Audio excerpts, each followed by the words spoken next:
Chapter 13 in our text deals with the topic of education. It starts with an anecdote about a student at Yale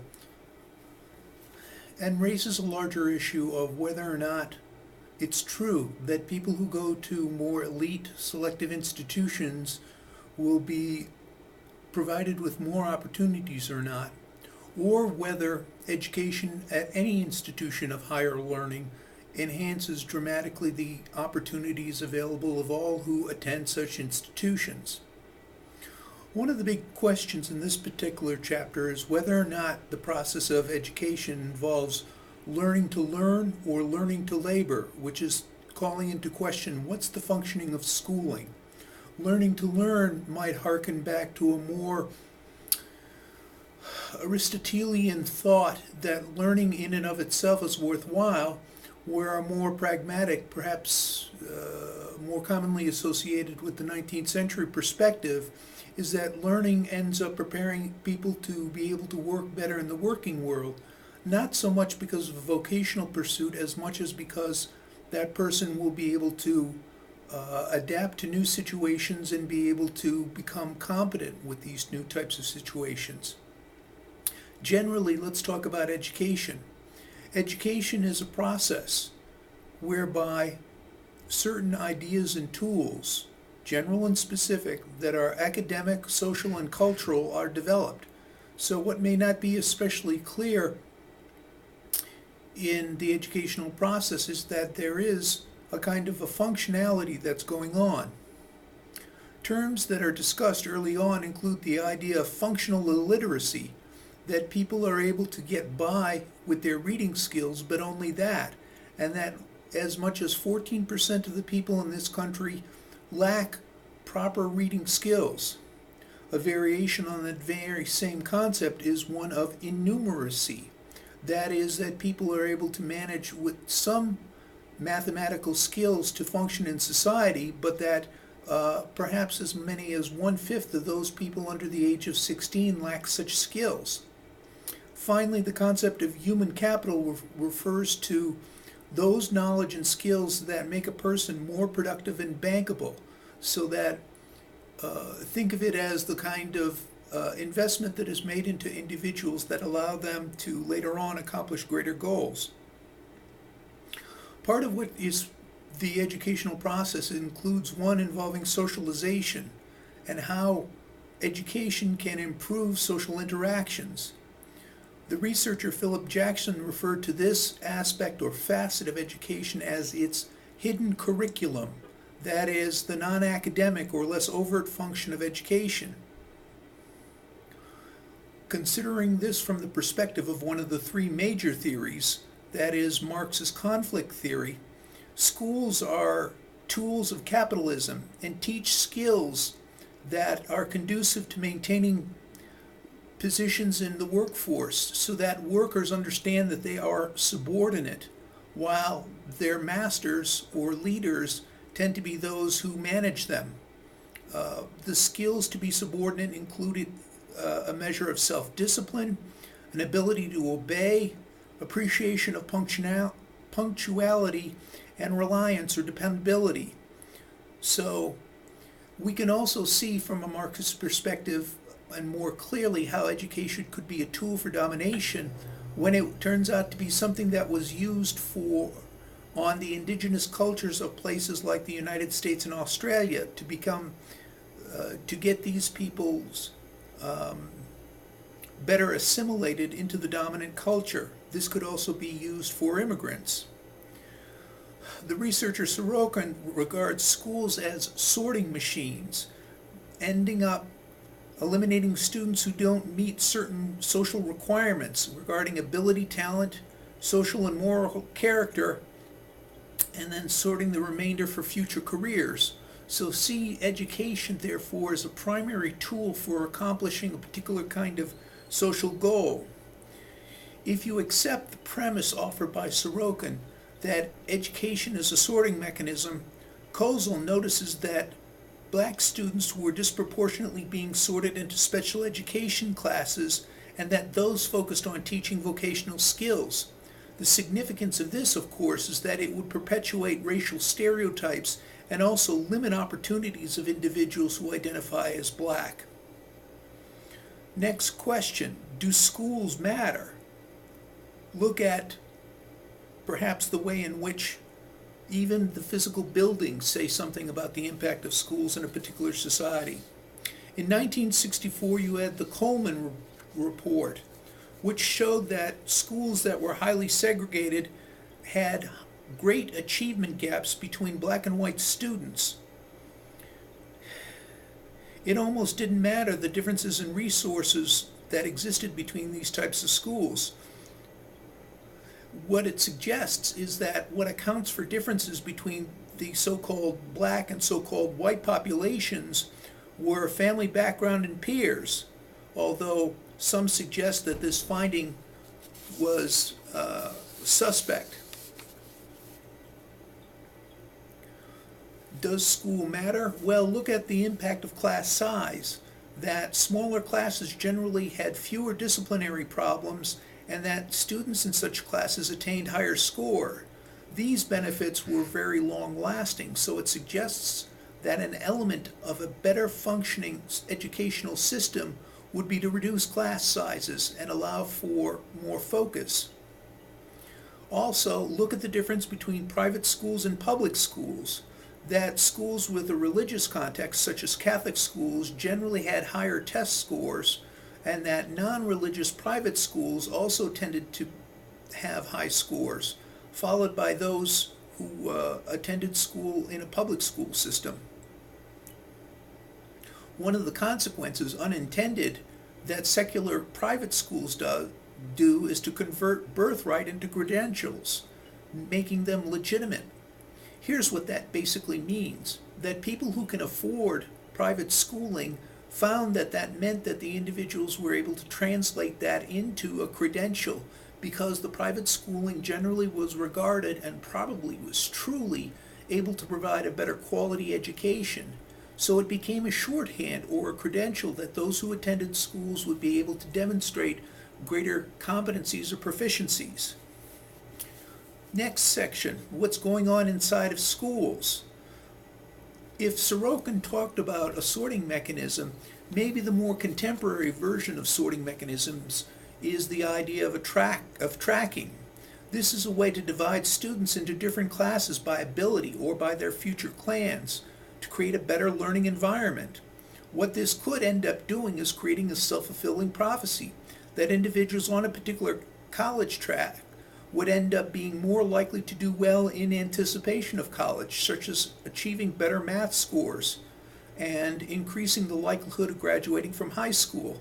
It does beg the larger question, does the track end up dictating the outcome, or is the outcome supported by the tracking?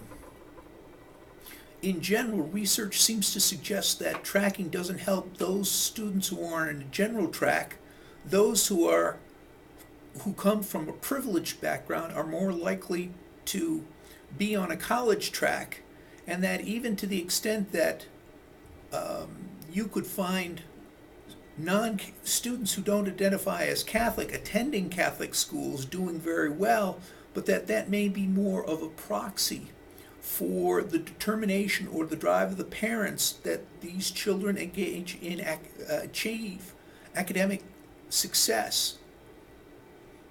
Oakes suggested that tracking might be problematic because of the differences in the quality of teaching and content of materials between tracks. So you may find that there are less qualified teachers for the general track, as well as the materials used being of a poor quality.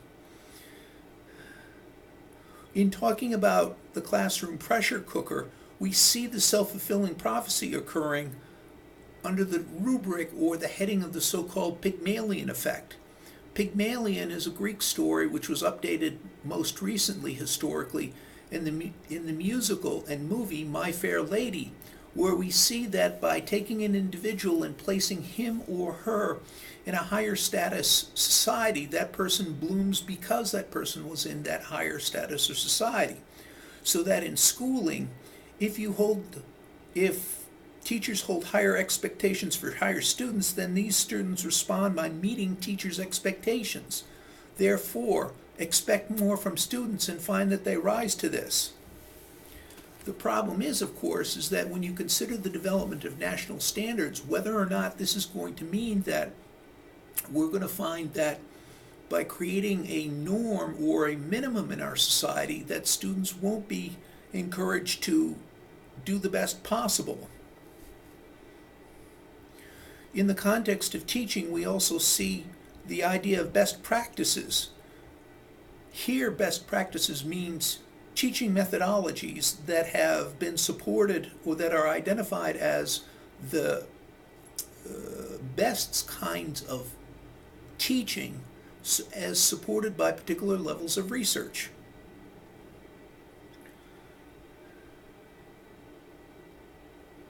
Hauksbee ends up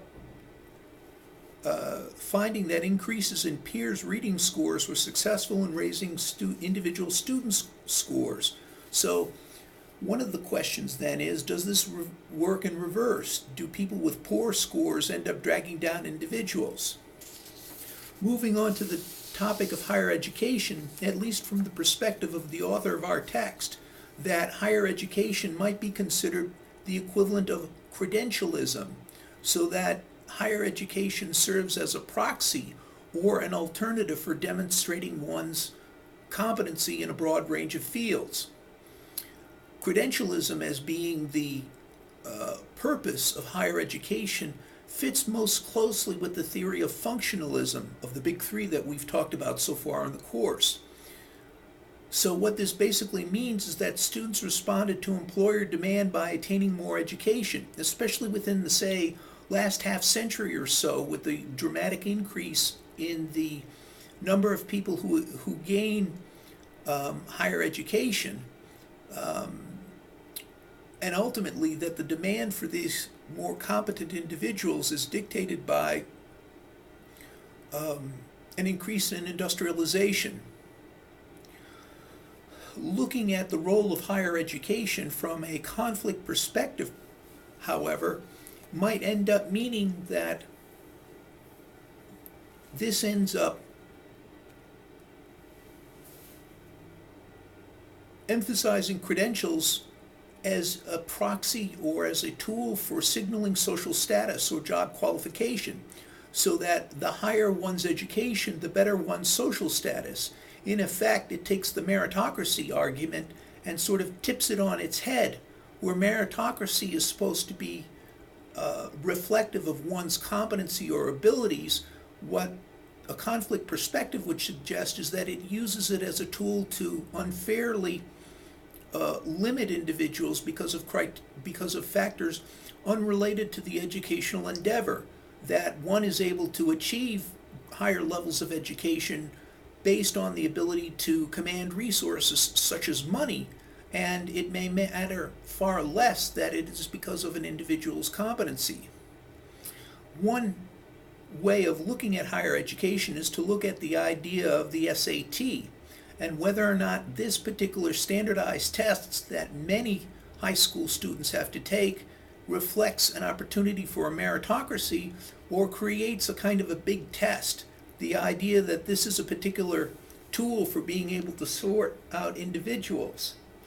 Among other things, look at what has been found about the SAT, that the SAT does not predict college outcomes, even though there's a great deal of pressure to perform, and that the SAT does consistently correlate with race, ethnicity, and class, so that those who are able to afford prep courses and therefore do better on the SAT end up, in a sense, being able to achieve a higher credential, not because of competency, but because of one's social standing or financial resources. So maybe the SAT's predictive power has more to do with the correlation between the test and family background, so that with a better family background, individuals are going to be inclined to do better. Consider also the idea of affirmative action in higher education. There is a difference between myths and reality about what goes on here. Affirmative action is to attempt to redress historical discrimination the effects of historical patterns of discrimination against certain segments of our society. This potentially preferential treatment, however, applies only to qualified individuals, so that it's a type of preferential treatment that attempts to allow for a leveling of the playing field. Some of the myths that are identified in this particular chapter relating to affirmative action includes the fact that it is the only form of preferential treatment for living in a rural community or unusual life circumstances, which isn't necessarily the case. Also, that affirmative action is a zero-sum activity, that it ends up taking away opportunities from some individuals, presuming that there's only a finite amount of opportunity, where in fact that may not be the case. Further, that those who end up gaining the advantages or the benefits of affirmative action are underprepared and will actually founder in a competitive environment. Work, a variation on the theme of the SAT and of affirmative action, is of the question of intelligence and of the IQ test. Understand that IQ, or the intelligence quotient, doesn't actually necessarily measure intelligence as if it were a discrete facet of a person, but rather looks at ability to perform a certain kind of standardized test within a context. It may not, in fact, measure innate intelligence, merely one's competency to take those kinds of classes. Also, consider as a broad topic the issue of inequalities in schooling. Why do such inequalities arise? Well, for example, we'll see inequalities in terms of social class or socioeconomic status, which is often referred to as SES, and is made up of things like parents' educational attainment, parental occupational status, family income, and family wealth, that ultimately, the more that we see people succeeding on these indicia has to do with the success of their particular parents. Look at it in terms of inequalities, in terms of cultural capital, a term coined by Bordeaux, which relates to the cultural resources that people inherit and use to their advantage. These include things like interactions with schools, where parents may feel like equals with teachers given their respective backgrounds. Think of it this way, as objectified capital regarding the significant investment of time and money to acquire it. Institutionalized capital is legitimized through a formal system such as education that is acquired, and that embodied capital is innate to a person, something that is useful when trying to challenge whether or not teachers should be doing a particular kind of way.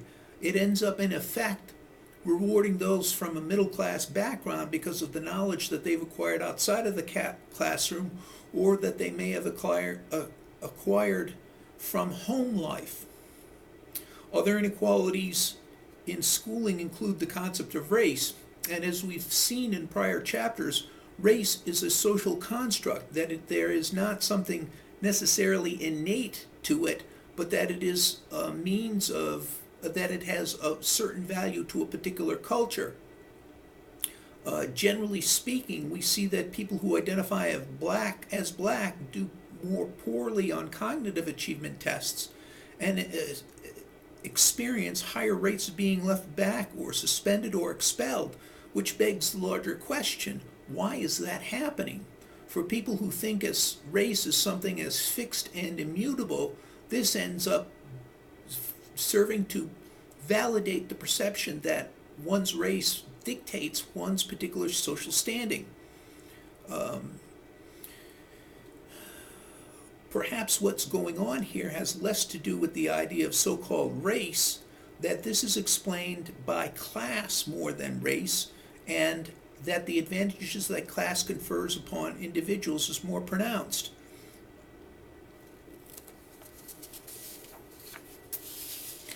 This ends up, of course, bringing up the topic of stereotype, in particular when individuals are negatively stereotyped and placed in a situation where they may confirm these stereotypes by those who are doing the stereotyping. This kind of stereotypic threat indicated that We see that people respond according to what they expect of a particular type of social movement or circumstance. Finally, even though race has not been established as a conclusive single unique character or attribute, we still see something like the gene movement, which talks about masses having about certain individuals or groups of individuals underachieving, even though there has been a large amount of evidence to the contrary. Contrast the issue of race with that of ethnicity, that we end up finding that people who identify as Latino end up scoring poorly on the SATs, that they have a higher rate of repeating grades and are suspended or expelled at a higher rate than those who would identify as white, that we end up having people of an Asian ethnicity doing higher than so-called white students, but that plays into still a newer concern of the so-called model minority stereotype, that these people would be innately better able to do certain types of tasks. A new impending crisis could also relate to gender, where it seems like we're seeing girls surpass the competency of boys in many particular areas, where although the last bastion of boy supremacy, to the extent that you would expect that the terms boy and girl are discrete and are consistent in their applications, that girls don't do so well with the so-called STEM topics: science, technology, engineering, and math. And finally, that even within family members, you don't expect to see that there is consistency. You might find that it has to do with the order of birth amongst the children and the amount of spacing between the children, that this may be accounted for by the so-called resource dilution model, which suggests that parenting resources are finite and that each additional child dilutes them, so that generally those who are later in time and further back in time will have fewer resources and therefore not do as well as the earlier ones. To close, consider the topic of vouchers and public policy regarding vouchers. Vouchers are coupons administered by the government that may be redeemed at any type of school, public or private. And what that ends up meaning is that we give people more choices on where they want to go for schooling. So far, at least according to the sources mentioned in this particular text, that the test scores of students who use vouchers didn't differ from those of other children. So it begs the question of whether or not the fact or the possibility of having social choice necessarily means that students will end up doing better. And that's all that I've got to say for Chapter 13.